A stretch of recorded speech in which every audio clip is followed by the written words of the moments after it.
You know, when we look at YouTube or Instagram, social media, TV, they all give us this picture perfect idea of what a family's supposed to look like, right? I mean, it all looks something a little bit like mom and dad get home just in time and the house is always clean, even though mom and dad both work a job. Everybody's home in time for dinner. Nobody is upset because their sister's not sharing their toys or because they don't like green beans this week, even though they did last week.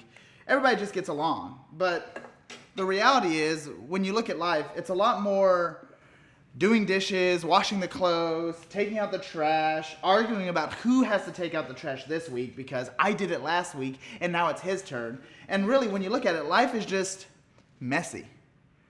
But sometimes our temptation is to try and get the life that we see on Instagram and on YouTube.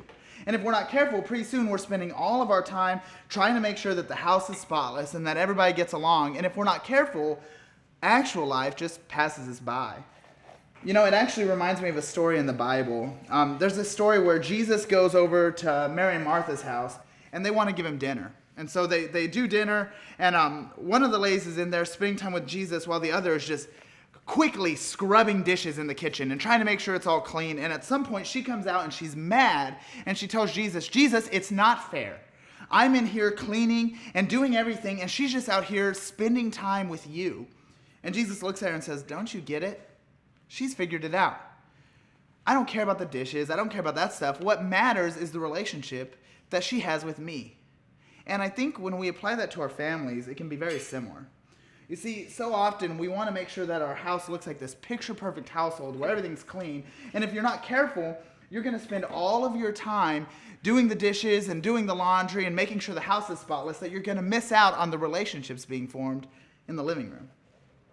You see, because when it comes to our families, Jesus isn't worried about dirty dishes. Clothes on the couch don't bother him. He's not offended. What matters to him is the fact that we're raising kids who know Christ. And the way we do that is by showing them through us. So yeah, while it is important for your kids to be in a home that's safe, while it's important for your kids to be in a home that's clean, it's not a necessity for you to make sure that everything is done all the time. We're not perfect. Just make sure that you're not missing out on the relationship in the living room while you're spending all your time washing the dishes and doing the laundry. A clean house is a lot less important than the time we have with our kids every single day. Have a great week, guys.